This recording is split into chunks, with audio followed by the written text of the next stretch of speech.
എനിക്ക് ചേച്ചിയുടെ ഒന്നും മറ്റേ നവരസം ഒന്ന് കണ്ടാൽ കൊള്ളാന്നുണ്ട്. ചേച്ചി പല സ്റ്റേജിലും ഇട്ട് കണ്ടിട്ടുണ്ട്. ഉറങ്ങിയല്ലേ, ഒരുങ്ങി ഇറങ്ങിയേക്കും അല്ലേ? ഓക്കെ, അപ്പൊ ഓരോന്നായിട്ട് നീ പറയോ? അത് പറയണം. അത് പറയാൻ എനിക്ക് അറിയില്ല ചേച്ചി, അത് ടാസ്ക്. ആദ്യത്തേത് ഞാൻ പറയാം, എനിക്ക് അറിയാവുന്നത് പോലെ പറഞ്ഞു. ഓർഡർ ഒന്നും കറക്റ്റ് ആയിരിക്കും. വേണ്ട, ഓർഡർ വേണ്ട. Okay fine. ആദ്യത്തെ ശാന്തം, അത് ഭയങ്കര എളുപ്പമല്ലേ? ആദ്യമാണോ അവസാനത്തിൽ തുടങ്ങാം. ശാന്തം വേണ്ട, ഭയാനകം. ഭയാനകം ഇപ്പൊ ഞാൻ ചെയ്യുന്നത് ഈ കൂടിയാട്ടത്തിന്റെ രീതിയിലാണ് എനിക്ക് ചെയ്യാൻ ഇഷ്ടം. അപ്പൊ ഞാൻ ഇങ്ങനെ ഒന്ന് കൈ വെക്കുന്നുള്ളൂ കേട്ടോ. കൈ വെച്ചോ? എന്നെ കൈ വെക്കായിരുന്നാ മതി. ഇല്ല, ഇതിന്റെ കൈ വെക്കില്ല. ഓക്കെ,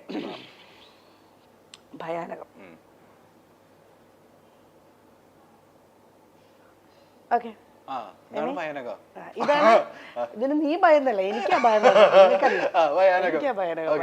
കരുണം.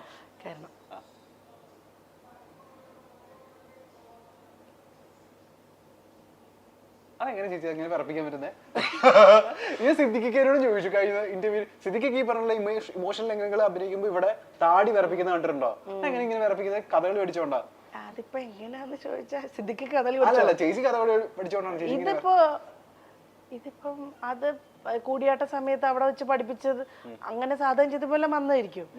ഓൾമോസ്റ്റ് കഥ അല്ലാത്തവരും ചെയ്യും. ഇത് മാത്രം ഇത് ശൃംഗാരം അല്ലേ?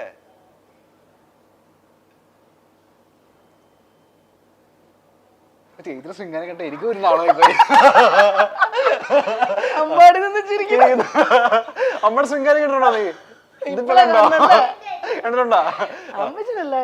ശൃംഗാരം. പിന്നെ കരുണം. കരുണില്ലേ? കരുണ ഇപ്പൊ കാണിച്ചു. കരുണം കാണിച്ചോ? ഹാസ്യം.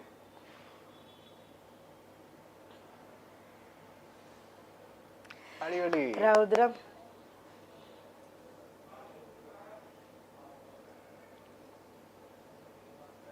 ആ കണ്ണു ഉറപ്പിക്കുന്ന സാധനം എനിക്കറിയാട്ടോ. ഇതല്ലേ? നിന്റെ കണ്ണേ കാണാനില്ല. ചെറിയ കണ്ണ. ബീവത്സം.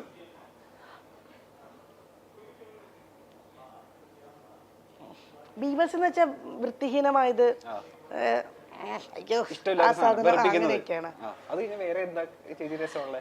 ഹാസ്യം, ശൃംഗാര, ഹാസ്യം, രൗദ്രം, ഭയാനകം, അത്ഭുതം.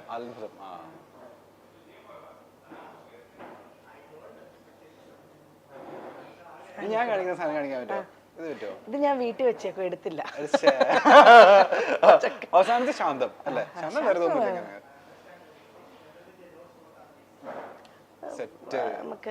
ഞങ്ങൾ ഹൈലൈറ്റിൽ ഇത് ഇടും ചേച്ചി, പല ഭാവങ്ങള്. ചേച്ചി വീട്ടിലിടാനുള്ള സാധനം, വീട്ടിലിടാനുള്ള സാധനം കാണിച്ച് അമ്മൂച്ചനെ ചീത്ത പറയുന്നത്. അമ്മച്ചനെ അങ്ങനെ അമ്മച്ചൻ നല്ല ഗുഡ് ബോയ്യാ, ഋഷി പോലെ കാണിച്ചത്. അമ്മച്ചൻ അങ്ങനെ, അമ്മച്ചൻ നല്ല ഗുഡ് ബോയ് ആട്ടോ. അമ്മ എങ്ങനെയുണ്ട്? വീട്ടിൽ എങ്ങനെയുണ്ട്? ഭയങ്കര ദേഷ്യക്കാരിയാണോ? പണ്ട് ജിമ്മിൽ പോവാറുണ്ടായിരുന്നു.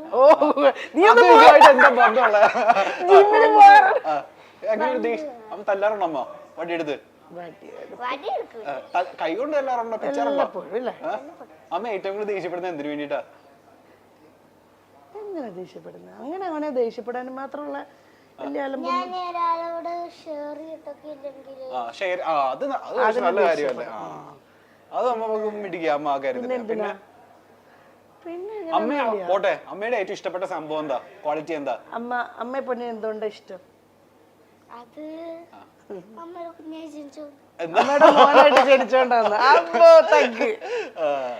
അടിപൊളി. പിന്നെ പിന്നൊന്നുമില്ല. അമ്മയുടെ ഒട്ടും ഇഷ്ടമില്ലാത്ത കാര്യം എന്താ? ദേഷ്യപ്പെടുത്തായിരിക്കും. അമ്മ എപ്പോഴും ദേഷ്യപ്പെടുവോ? ഇടയ്ക്ക് ഭയങ്കരയാണോ അമ്മ? പാവണോ? ഞാൻ ഈ കുരുത്തക്കേടൊക്കെ കാണിക്കും അമ്മ, ഞാനത് ചെയ്യാതിരിക്കാൻ വേണ്ടി അമ്മയെ ഇപ്പുറത്ത് ചേട്ടന് കിട്ടുന്നില്ലെന്ന് നിന്നെ. അങ്ങനെയൊക്കെയാണ് കാര്യങ്ങൾ. ഇപ്പൊ എത്ര ക്ലാസ്സിൽ പഠിക്കുന്നത്? ഇവിടെ ഒന്നോ എത്ര ക്ലാസ്സിൽ പഠിക്കുന്നത്? ഒന്നിലാവാൻ പോകുന്നു. ഏത് സ്കൂളാ? നൈപുണ്യയിലല്ലേ? നൈപുണ്യയിലെ ഫ്രണ്ട്സ് ഒക്കെ ഒന്ന് ചോദിക്കാറുണ്ട്, അമ്മ ഫാനാണല്ലോ, അമ്മയുടെ ചോദിക്കാറുണ്ടോ? അമ്മയുടെ ഫാനാണെന്നൊക്കെ പറയാറുണ്ടോ? കുഞ്ഞു കുട്ടികളല്ലേ, അവർക്ക് അറിയില്ലായിരിക്കും അല്ലേ? ചോദിക്കാറുണ്ടോ മുട്ടത്ത് നീ എന്നോട് ഇതുവരെ ചോദിക്കാറുണ്ട് പറഞ്ഞിട്ടില്ലല്ലോ? ചേച്ചി. ചേച്ചിക്ക് അറിയില്ലായിരുന്നോ? എന്നോടൊന്നും ഇതുവരെ പറഞ്ഞിട്ടില്ലല്ലോ. ഇങ്ങനത്തെ എല്ലാ സാധനവും അതിനകത്ത് പറയുന്നു. ആണോ? ഓ ഇങ്ങനെ വല്ല ഇന്റർവ്യൂ ഇരുന്ന് പറയാൻ വേണ്ടി ഞങ്ങൾ വെച്ചിരുന്നതാണ്. അവസരം കിട്ടിയിരുന്നില്ല അവനല്ലേ? ഞങ്ങളുടെ മുഖ്യം ഇല്ല മതി. ടോവിനൊക്കെ പോലെ അടിപൊളി കേട്ടോ ചേച്ചി. അപ്പൊ നമ്മളുടെ ഇന്റർവ്യൂല് ചെറിയൊരു സെഗ്മെന്റ് ഉണ്ട്, പ്രാങ്ക് ഓഫ് ഫ്രണ്ട് എന്നുള്ളതാണ് നമ്മളെ സെഗ്മെന്റ് പേര്. ചേച്ചിക്ക് അത്രയും കോൺഫിഡൻസ് ഉള്ള അത്രയും എനിക്ക് തല്ല് കിട്ടുമെന്ന് കോൺഫിഡൻസ് ആണോ വേണ്ടത്? ഇല്ല ചേച്ചിന് അത്രയും കട്ടക്ക് കൂടെ നിൽക്കുന്ന ഏതെങ്കിലും ഫ്രണ്ട് വിളിച്ച് നമുക്ക് പറ്റിക്കാം. ആരും നമുക്ക് പറ്റിക്കാൻ യോഗ്യതയുള്ള ഒരു ഫ്രണ്ട് ആരാ? പറ്റിക്കുന്ന ആർക്കോ പറ്റിക്കുന്ന ഈ യോഗ്യത ഒന്നുമില്ല. അങ്ങനെ നമുക്ക് മഞ്ജു ചേച്ചി വിളിക്കാം. മഞ്ജു പിള്ള ചേച്ചിനെ വിളിക്കാം. മഞ്ജു ചേച്ചി ആകുമ്പോഴത്തേക്ക് നമ്മൾ എന്ത് ചെയ്താൽ ചിലപ്പോൾ എല്ലാവരും എല്ലാ രീതിയിലും എടുക്കണമെന്നില്ല. അങ്ങനെ ഇൻഡസ്ട്രിയിൽ മറച്ചിട്ട ഫ്രണ്ട്സ് ഒന്നും എനിക്ക് വളരെ കുറവാ. മഞ്ജു ചേച്ചി പിന്നെ നല്ല മഞ്ജു ചേച്ചി അത് പിന്നെ വലിയ കുഴപ്പമില്ല. ചേച്ചിനെ വിളിക്കാം. ചേച്ചിനെ വിളിച്ചിട്ട് എന്താ പറയാ? ചേച്ചിനെ വിളിച്ചിട്ട് ഇങ്ങനെ പറയാം, നമുക്ക് ഹോട്ടലിൽ ഇരിക്കുക, ഞാൻ പൈസ എടുക്കാൻ മറന്നുപോയി, ചില വലിയൊരു എമൗണ്ട് ഒരു 4200 രൂപ അടയ്ക്കണം, ഞാൻ ബാംഗ്ലൂരിലാണ് നിൽക്കുന്നത്, ചേച്ചി പെട്ടെന്ന് ഒന്ന് ടെസ്റ്റ് ചെയ്ത് തരുമോ എന്ന് ചോദിച്ചാൽ മതി. ടെസ്റ്റ് അല്ലല്ലോ, ഇപ്പൊ ഗൂഗിൾ പേ അല്ലേ, ഗൂഗിൾ പേ തരുമോ? ഗൂഗിൾ പേ ചെയ്ത് മുന്നെന്താ പറഞ്ഞേ? ടെസ്റ്റ് ചെയ്ത് തരുമോ? അതെന്തത്? ഗൂഗിൾ പേയുടെ ആദ്യത്തെ പേര് ടെസ്റ്റ് എന്നായിരുന്നു. ഗൂഗിൾ പേ ചെയ്ത് തരുമോ? പുതിയ അറിവാട്ടോ അത്. ആണോ? ജസ്റ്റ് ഫോർ നോളജ് പിടിച്ചോ. ടെസ് ഗൂഗിൾ പേ ചെയ്ത് തരുമോ എന്ന് ചോദിച്ചാൽ മതി. ഗൂഗിൾ പേ കൺഫ്യൂഷൻ വേണ്ട. വിളിച്ചോ? ലൗഡ് സ്പീക്കർ ഇടണം. പണിയാവരുത്.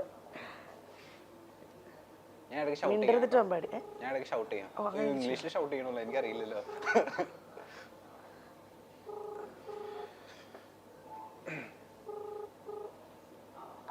മഞ്ജു ചേച്ചിയാണോ? ജ്യോതി ചേച്ചിയാണോ? മഞ്ജു ചേച്ചിയാണോ? ആ മഞ്ജു ചേച്ചിയാ? മഞ്ജു ചേച്ചി, ഞാനൊരു അത്യാവശ്യമായിട്ടാ വിളിക്കുന്നത്. ഞാനേ ഇവിടെ ഒരു റെസ്റ്റോറന്റില്. ഇതോ എന്റെ ഫോൺ സ്വിച്ച് ഓഫ് ആയി പോയെന്നേ. ഇവിടുത്തെ സ്റ്റാഫിന്റെ നമ്പറിൽ നിന്നാണ് വിളിക്കുന്നത്. എന്താ വെച്ചാല്, അതായത് ഞാനിവിടെ ഒരു റെസ്റ്റോറന്റിൽ വന്നതാ. അപ്പോൾ എൻ്റെ കയ്യിൽ കാശ് കൊടുക്കാൻ വേണ്ടിയിട്ട് ഞാൻ നോക്കിയപ്പോഴത്തേക്കിനും എൻ്റെ ഫോൺ സ്വിച്ച് ഓഫ് ആയി പോയി, കയ്യിൽ ക്യാഷും ഇല്ല. അതിന് ഞാൻ അവരോട് ഞാൻ കാശ് എടുക്കാതെ വന്നു. 4250 രൂപ ബില്ലും വന്നു. എനിക്കാണെങ്കിൽ ഞാൻ അവരോട് പറഞ്ഞു, എൻ്റെ ഫോൺ ഒന്ന് റീചാർജ് ചെയ്താൽ മതി, ഞാൻ ഗൂഗിൾ പേ ചെയ്ത് തരാം. അപ്പൊ അവന്മാർ പറയുന്നത് ചാർജർ ഇല്ല, ഇതൊക്കെ അറിയാതെയാണോ വന്നതെന്ന് പറഞ്ഞ് ഭയങ്കര സീൻ. ഒരുത്തനൊരു മാനേജർ ഒരുത്തൻ വന്ന് ഇരുന്നിട്ട് കടന്ന് കൊണ്ടിരിക്കുക. ഇവിടുത്തെ ഒരു സ്റ്റാഫാണ്. ഏയ് മലയാളിയല്ല. എടി അതല്ല ചേച്ചി, ഞാനൊന്ന് പറഞ്ഞോട്ടെ.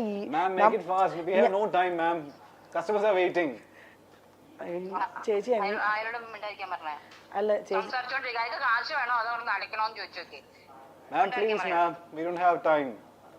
ഒരു മിനിറ്റ്, ഒറ്റ minute, 1 minute please. We don't know Malayalam. 1 minute please. It's already taking your time. 1 minute please. 1 minute. ഒരു മിനിറ്റ് പ്ലീസ്. ചേച്ചി എന്താ ചെയ്യോ? ഞാൻ ഇവിടുത്തെ നമ്പർ തരട്ടെ, ഇതിലേക്ക് എനിക്കൊരു ഗൂഗിൾ പേ ചെയ്യോ, അങ്ങനെ എന്തെങ്കിലും ചെയ്യോ. അല്ലെങ്കിൽ ഞാൻ ഇവിടെ നാട്ടിലല്ലെന്നേ ഉള്ളത്, ഞാൻ ബാംഗ്ലൂർ. അതാ പ്രശ്നം. ആന്നേ, ഞാനൊരു മോനുമായിട്ട് വന്നത്, അമ്പാടിയും കൂടെ ഉണ്ട്. അതല്ലേ മലയാളി. 4250 രൂപ വേണം. എന്നെ ഇവന്മാര് പറയാൻ ഇവിടെ പാത്രമൊക്കെ കഴുകിട്ട് പോയാൽ മതി.